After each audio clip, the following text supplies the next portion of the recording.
2019? 2020? Ano nga yun? Sunod sa classroom pag sinabing bawal lumabas, bawal lumabas.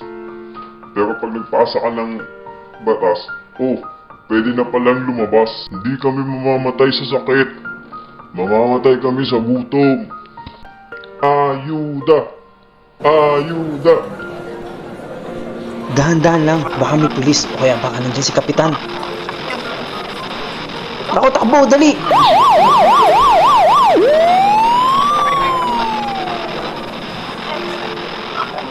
Pero sisilip ka pa din, baka magkaroon ng pagkakataon. Naku, may tanod! Uy, excited na ako sa graduation namin. And for our valedictorian for the year 2020 is Mr. Tropang Tupad. Tao po! Online nga pala yung klase. Buti na lang yung graduation house to house. Yes! Hi! House to house graduation. Kaso, anong magagawa natin? Susunod lang tayo sa batas. Siyempre, kung hindi tayo nung sumunod, dedo ka, paktay ka, kulong ka, boy. Masaya. Meron din naman. Pero karamihan is puro takot. Pero tayo mga Pinoy, hindi tayo papatalo sa takot. Gaya nung ginawa namin ng batch namin. Kita niyo yung picture, di ba? High school na high school.